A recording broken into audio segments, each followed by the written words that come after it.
नमस्कार, हर खबर देख रहे हैं आप और मैं हूं आपके साथ गौरव राजेंद्र। बुलेटिन की शुरुआत करते हैं। खबर हरियाणा के मुख्यमंत्री मनोहर लाल ने हथनीकुंड डैम की प्राथमिक रिपोर्ट को मंजूरी दे दी है। उन्होंने कहा कि हथनीकुंड डैम हरियाणा सरकार का एक महत्वाकांक्षी प्रोजेक्ट है। इस प्रोजेक्ट के निर्माण में ये रिपोर्ट बेहद अहम है। बैठक के दौरान मुख्यमंत्री ने कहा कि पानी धरती का एक अमूल्य तत्व है। हर वर्ष बारिश के दिनों में पानी बर्बाद होता है और यमुना नदी के क्षेत्र में बाढ़ आती है। इसी के चलते हरियाणा सरकार ने हथनीकुंड में डैम बनाने का निर्णय लिया है। इस डैम का कैचमेंट एरिया लगभग 11,170 स्क्वायर किलोमीटर में होगा। डैम हिमाचल प्रदेश, हरियाणा, उत्तराखंड और उत्तर प्रदेश के क्षेत्र में बनाया जाना है।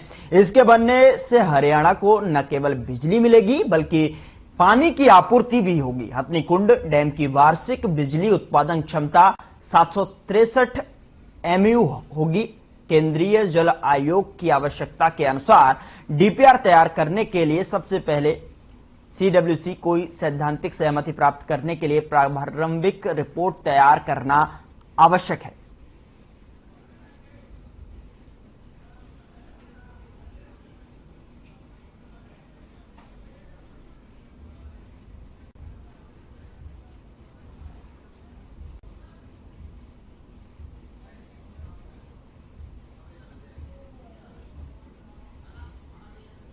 उधर पंचकुला के इंद्रधनुष ऑडिटोरियम में आयोजित कार्यक्रम में डॉक्टर नवदीप कौर और निर्देशन में दिनेश नायर द्वारा रचित लाल लकीर का मंचन किया गया। इस कार्यक्रम में मुख्यमंत्री मनोहर लाल ने बतौर मुख्य अतिथि शिरकत की। लगभग 1.5 घंटे के नाटक में देश के बंटवारे की बारीकी से संवेदनशीलताओं से दिखाया गया। मुख्यमंत्री ने नाटक का मंचन करने वाले कलाकारों की प्रशंसा करते हुए अपने स्वैच्छिक कोष से 5 लाख देने की घोषणा की और विभाजन के समय से जुड़े हुए व्यक्तियों से बात की और उन्हें शॉल भेंट कर सम्मानित भी किया। नाटक के सभी प्रतिभागियों को सर्टिफिकेट देकर सम्मानित किया गया।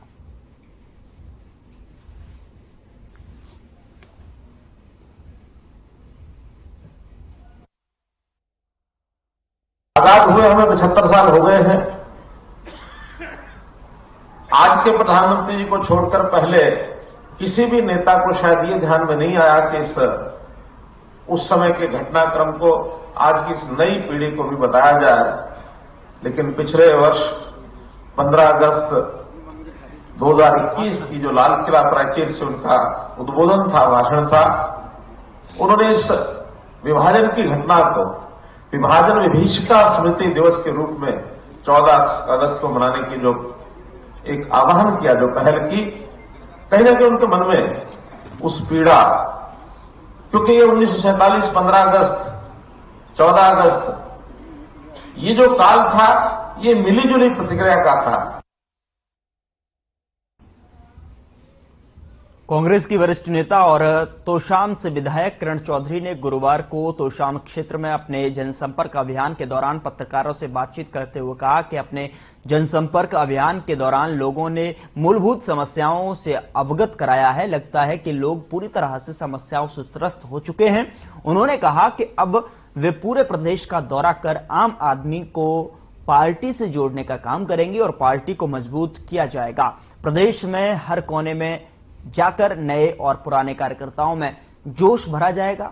वहीं इस बीच उन्होंने अपने जनसंपर्क अभियान के दौरान लगभग 1.5 दर्जन गांवों का दौरा कर आम लोगों की समस्याओं को सुना। इस अवसर पर लोगों ने अपनी समस्याओं को विधायक के सामने रखा और उनसे समस्याओं के हल की अपील की। वहीं गांव पहुंचने पर ग्रामीणों ने बड़ी संख्या में एकत्रित होकर उनका जोरदार स्वागत किया और साथ ही कई गांवों में फूल मालाएं और पगड़ी पहनाकर भी उनका गर्मजोशी से स्वागत किया गया।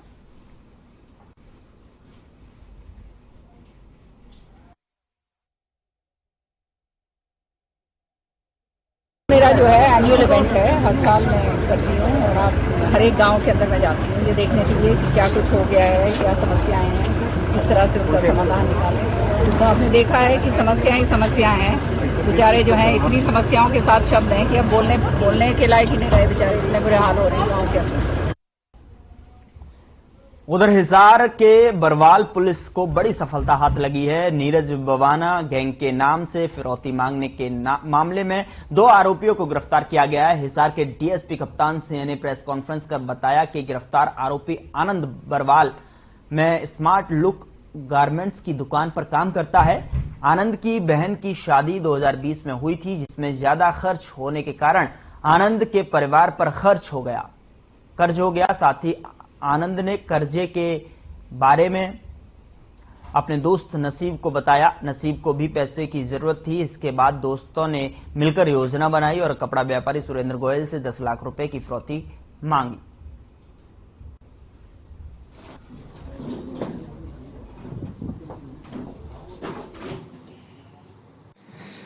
ये दिनांक 9/6/2022 को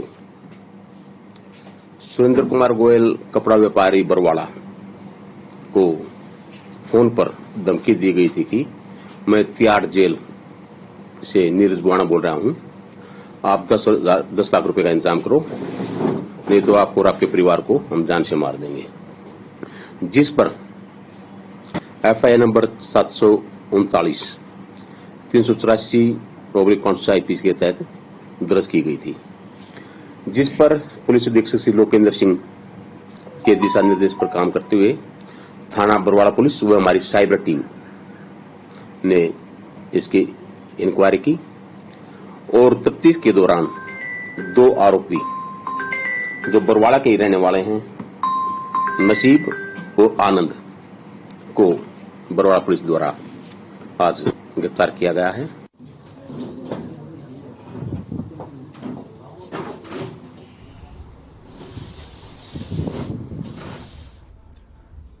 उधर महेंद्रगढ़ में एक शख्स की बाइक की डिग्गी से 2,45,000 रुपए चोरी करने का मामला सामने आया है। पुलिस ने पीड़ित व्यक्ति की शिकायत पर मामला दर्ज कर कार्रवाई शुरू की। पीड़ित अपनी बाइक को बालाजी चौक पर खड़ी करके फल खरीदने लगा तो मौका देखकर एक युवक ने बाइक की डिग्गी खोलकर उसमें से पैसे चुरा लिए और मौके से फरार हो गया। ये पूरी वारदात पास में लगे CCTV में कैद हो गई। पीड़ित ने इसकी शिकायत पुलिस में दी है। पुलिस ने मामले की जांच शुरू करते हुए टीमों का गठन कर दिया है।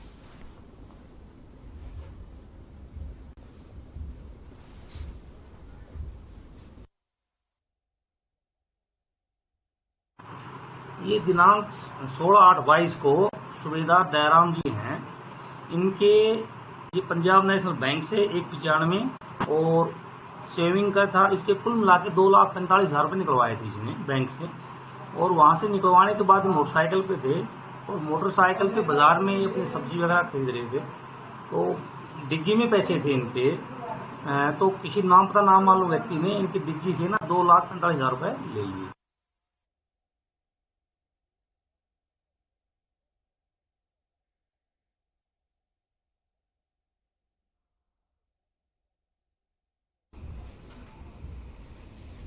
आगे बढ़ते हैं, खबर पुंडीर से है, जहां RTO डिपार्टमेंट प्रादेशिक परिवहन प्राधिकरण कैथल पर वाहन चालकों ने गंभीर आरोप लगाए हैं। बता दें कि आपको वाहन चालक ने बताया कि प्रादेशिक परिवहन प्राधिकरण कैथल के कर्मचारियों ने उनके साथ छीना झपटी कर मोबाइल गाड़ियों की चाबी और कागजात छीन लिए गए।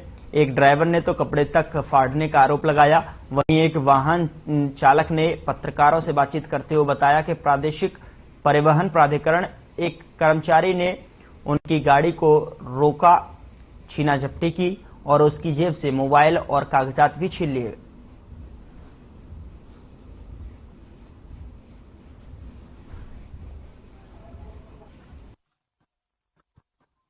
मनोज कुमार, कहाँ जा रहे थे आप? मैं खनौरी जा रहा था। क्या सामान था आपके पास? सोफे लोड थे गाड़ी में। तो क्या हुआ? रास्ते में मुंदड़ी में गाड़ी रखवाई RTO साहब ने और रखवा गए और मेरा फोन भी छीन लिया और यहाँ पुंडी बस स्टैंड में गाड़ी लेके आ गए और मेरी चाबी और कागज भी छीन के ले गए।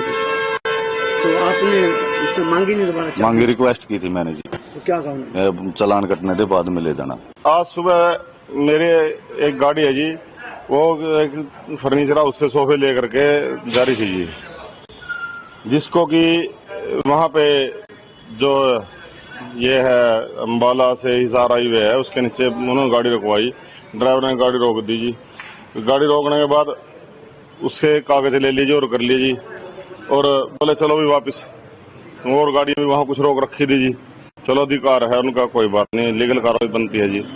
आके यहाँ पे पुंडरी बस अड्डे का ड्राइवर बोला भी मैं एक बार अपने मालिक को फोन तो कर लूं। फोन तो उन्होंने एकदम से उसको फोन करने लगा, एकदम से फोन छीन के उसको अपने अब कब्जे में ले लिए, फोन को जी, गाड़ी के कागज अपने कब्जे में ले लिए।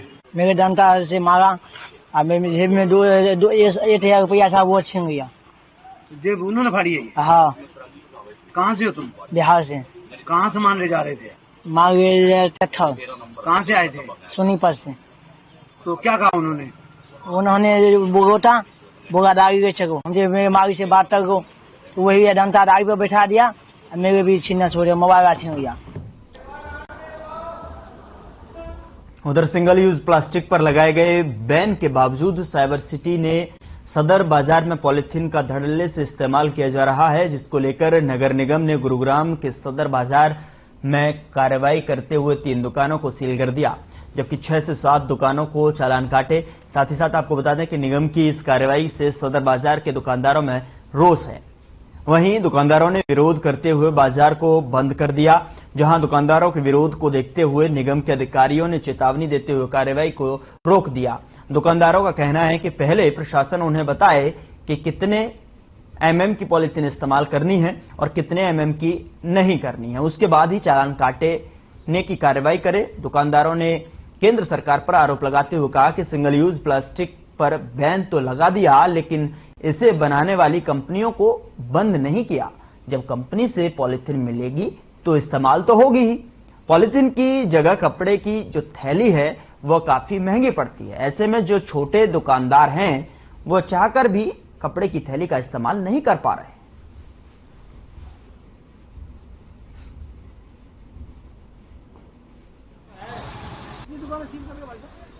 पन्नी को लेकर ये है कि हम पन्नी मतलब कौन सी यूज करें, हमें ये बताया जाए।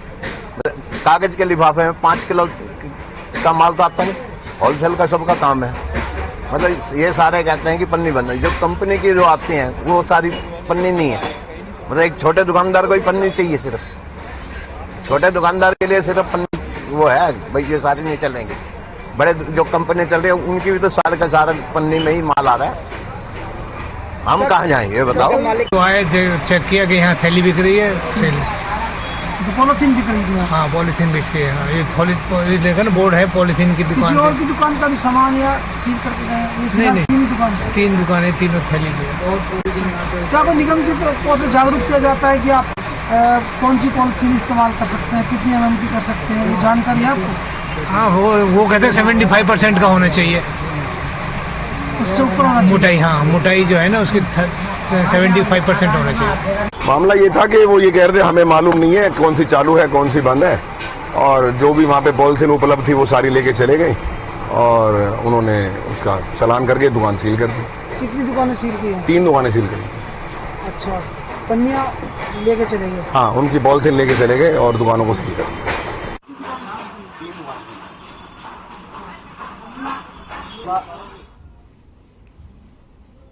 गांव विधानसभा के सेक्टर 88 में बन रहे अमृता अस्पताल का आगामी 24 अगस्त को प्रधानमंत्री नरेंद्र मोदी उद्घाटन करेंगे। प्रधानमंत्री के आगमन को लेकर क्षेत्र के विधायक राजेश नागर ने अम्मा हॉस्पिटल में एक प्रेस वार्ता की। पत्रकारों से बातचीत करते हुए विधायक ने बताया कि स्वास्थ्य क्षेत्र में मील का पत्थर साबित होने जा रहा है। अमृता हॉस्पिटल का देश के यशस्वी प्रधानमंत्री नरेंद्र मोदी 24 अगस्त को उद्घाटन कर लोगों को समर्पित करेंगे। उद्घाटन के मौके पर हरियाणा के गवर्नर और मुख्यमंत्री मनोहर लाल मौजूद रहेंगे।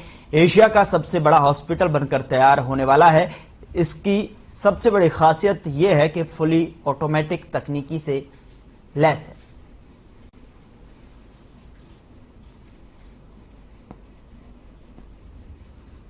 पीएम साहब 24 तारीख को इसके उद्घाटन के लिए आ रहे हैं 11 बजे, और उनके साथ हमारे गवर्नर और हमारे सीएम और काफी जो यहाँ के आसपास के गांवों के लोग हैं उनको सबको बुलाया गया है। 1 करोड़ के करीब कवर्ड एरिया यहाँ पर है, और इसके जो हमारी संस्था है अम्मा की मठ जो है वही इसको ऑपरेट करे। उधर पानीपत में चैन स्नैचर्स का आतंक लगातार बढ़ता जा रहा है। ताजा मामला तहसील कैंप इब्राहिम लोधी पार्क के पास का है, जहां आर्य गर्ल्स पब्लिक स्कूल की महिला स्पोर्ट्स टीचर के गले से सोने की चैन स्नैचिंग करने की वारदात को 3 बाइक सवार स्नैचर्स ने अंजाम दिया। जैसे ही चैन स्नैचर्स ने गले से चैन तोड़ने की कोशिश की, तभी महिला ने चैन को पकड़ लिया, जिसके चलते आधी चैन महिला के हाथ में और आधी चेन स्नेचर्स के हाथ में रह गई। वारदात के बाद पीड़ित महिला स्कूटी से नीचे गिर गई, जिससे महिला को चोटें भी आई। वहीं चेन स्नेचर्स वारदात को अंजाम देकर मौके से फरार हो गई। घटना के बाद महिला ने अपने पति को मौके पर बुलाया और पुलिस में सूचना दी। वारदात की सूचना मिलते ही पुलिस मौके पर पहुंची और महिला से पूछताछ के बाद स्नेचर्स की पहचान करने के लिए सीसीटीवी फुटेज खंगालने में जुट गई है।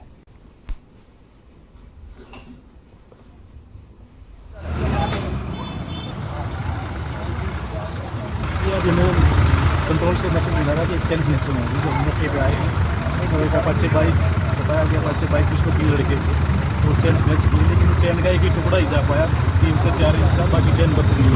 उसकी तलाश जारी कार्रवाई सीसीटीवी वगैरह सब कुछ अभी चेक कर रहे हैं, चेक करने के बाद ही बता पाएंगे। बेटे में एक्टिवा बैठी थी पीछे बैठी, एक मैडम चला रही थी आरती मैडम, और पीछे से आया कोई, इन्होंने मेरे गले में पीछे से हाथ डाला, मैंने आगे से चैन पकड़ी और मैं नीचे गिर गई एक्टिवा पे। वे आधी चैन मेरी ले गई, आधी मेरे हाथ में रही। उसके बाद मुझे नहीं पता मैं नीचे गिर गई। फिर मैंने किसी से पूछा भाई नंबर नोट कर लो, मैंने उठने के बाद उनको कहते हैं एंटी अपाची थी, नंबर छोटा था, उनका दिखाई नहीं दी। कितने जने थे? 3 जने थे। उधर भिवानी में बड़चौक स्थित सर्व कर्मचारी संघ के कार्यालय में PWD mechanical workers union number 41 ने सर्व कर्मचारी संघ के साथ मिलकर एक बैठक का आयोजन किया, जिसमें उन्होंने अपनी 15 सूत्री मांगों को लेकर नाराजगी जाहिर की। उनका कहना था कि विभिन्न मांग और मुद्दों को लेकर पीडब्ल्यूडी मैकेनिकल वर्कर्स यूनियन 41 आगामी 26 अगस्त से पंचकुला में अनिश्चितकालीन धरना देगी।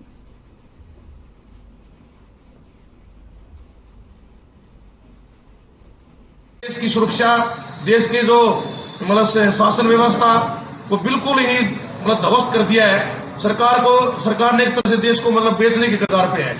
जिस तरह से सरकार कह रही है कि 70 साल में कुछ नहीं हुआ, मतलब देश को आजाद हुए 76वां गणतंत्र दिवस सरकार ने बनाया, और ये 75वां अमृत महोत्सव सरकार जो कह रही है, हम कह रहे हैं कि किस प्रकार का अमृत महोत्सव है। देश में तो बेरोजगारी की मार मतलब हरियाणा में 34% महंगाई की मार मतलब बेरोजगारी की दर बढ़ गई है। उधर नारनौद के एक निजी स्कूल में आज जन्माष्टमी का पर्व हर्षोल्लास के साथ मनाया जा रहा है, जिसमें बच्चे कान्हा और राधा की ड्रेस में सज धज कर स्कूल पहुंचे। नन्हे बाल गोपाल के लिए स्कूल में दही हांडी प्रतियोगिता का आयोजन किया गया, जिसमें बच्चों ने बड़े ही उत्साह से भाग लिया। स्कूल में कान्हा जी के लिए झूला लगाया गया, जिसमें कान्हा की ड्रेस में आए बच्चों ने झूला झूला।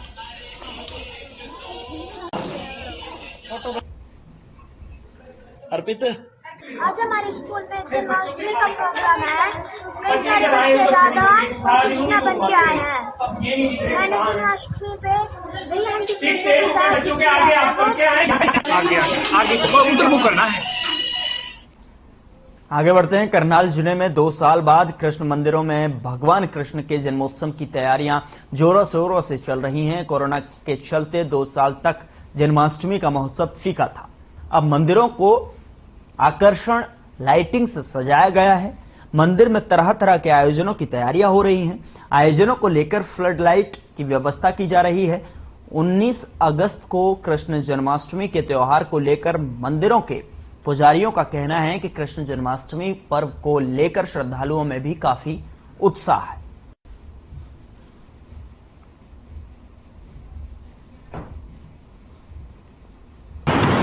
देखो जी, कृष्णस्तु भगवान स्वयं, भागवतकार भगवान वेदव्यास जी ने कहा है, कृष्णस्तु भगवान स्वयं, भगवान श्री कृष्ण साक्षात भगवान ही है। तो ये जो जन्मोत्सव है, आप कह रहे हो कि अब की बार ज्यादा कुछ उत्सव देखने में आ रहा है, तो एक तो कोरोना काल था, ये 2-3 वर्ष जो है ऐसे निकल गए, और इसमें तो आप देख ही रहे थे कि कोई छूने तक को लोग एक दूसरे से परहेज करते थे। उधर रतिया में पिछले कई दिनों से पीने के पानी की वाटर सप्लाई में सीवरेज का दूषित पानी जो है गंदा उसमें मिक्स हो गया है। कई कॉलोनियों में लोगों के बीमार होने की सूचना मिली है, जिसके बाद लोगों में प्रशासन के प्रति रोष व्याप्त है। वहीं एसडीएम को सूचना मिलने के बाद एसडीएम ने पूरे मामले पर संज्ञान लिया और जन स्वास्थ्य विभाग के अपराध अधिकारियों को साथ निरीक्षण किया। निरीक्षण के दौरान जन स्वास्थ्य विभाग के अधिकारियों को एसडीएम ने सख्त निर्देश देते हुए कहा कि जहां जहां से पाइप लीकेज है उसे तुरंत ठीक किया जाए और शहर में साफ स्वच्छ वाटर सप्लाई चालू की जाए।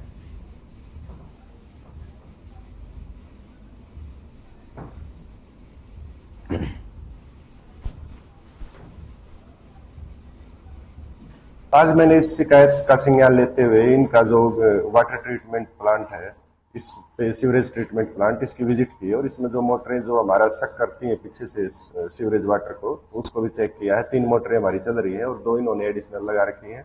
तो जरूरत के हिसाब से ये 3 से 5 कर लेते हैं, जैसे बारिश के टाइम पे करते हैं। और जो नहर कॉलोनी का आपने जो बताया है, जेई साहब ने मुझे अभी रिपोर्ट करी है कि बस स्टैंड के सामने जो है नाले के अंदर कुछ ब्रेकेज मिली है, कुछ ब्रोकन पार्ट, तो उसको इन्होंने आज ठीक करवाने का आश्वासन दिया है। उधर सावर को जिला बनाने की मांग को लेकर एक बार फिर अभिभाषक समिति बार एसोसिएशन ने राजस्थान के मुख्यमंत्री अशोक गहलोत के नाम उपखंड अधिकारी को ज्ञापन सौंपा। ज्ञापन में बताया गया कि सांभर को जिला बनाने की मांग लंबे समय से चली आ रही है। बार एसोसिएशन के अध्यक्ष दीपेंद्र सिंह शेखावत ने हमारे संवाददाता डब्ल्यू गोस्वामी को बताया कि सांभर जिला बनने की सभी मापदंड पूरे करता है। पर्यटन की दृष्टि से भी सांभर ऐतिहासिक कस्बा है और नमक नगरी के नाम से भी मशहूर है। भौगोलिक दृष्टिकोण से भी सांभर जिला बनने की सभी मापदंड पूरे करता है। कई सालों से सोमवार को जिला बनाने के लिए सरकार को अपील किया जाता है, मगर सरकार सांभर के ऊपर ध्यान नहीं दे रही है। यदि सांभर लेक को जिला बनाया जाता है तो सरकार को ज्यादातर कार्यालय खोलने की जरूरत नहीं होगी, क्योंकि वर्तमान में यहां करीब करीब सभी कार्यालय स्थित हैं, जिससे राज्य सरकार को ज्यादा बजट खर्च नहीं करना पड़ेगा।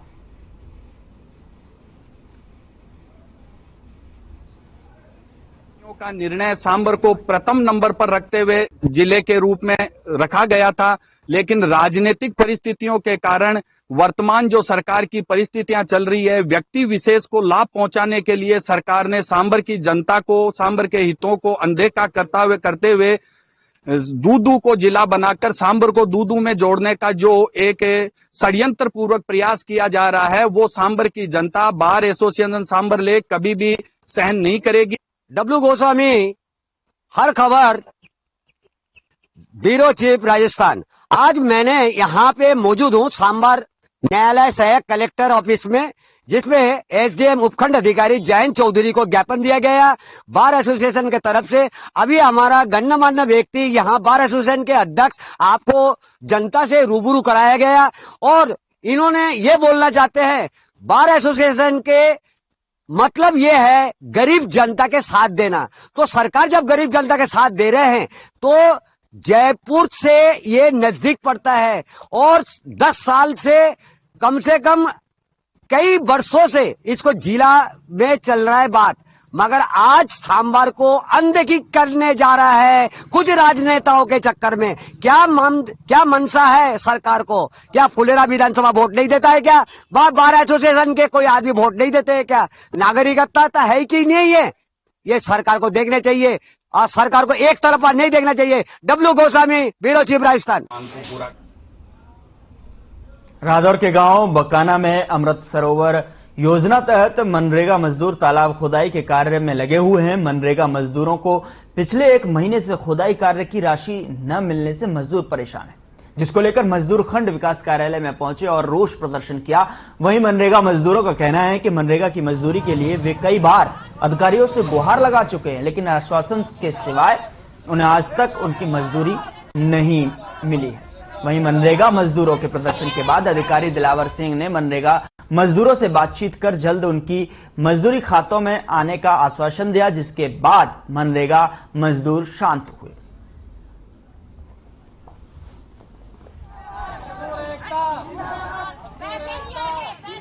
जी हमारे गांव में 1 महीने के जी मजदूर आदमी काम कर रहे जी, हमारे पैसे नहीं आ रहे जी। हम मजदूर उसमें मनरेगा में काम कर रहे जी। पैसे क्यों नहीं आ रहे, क्या बताते हैं? क्या बता जी, आप देखो जी हमारे पैसे क्यों नहीं आ रहे।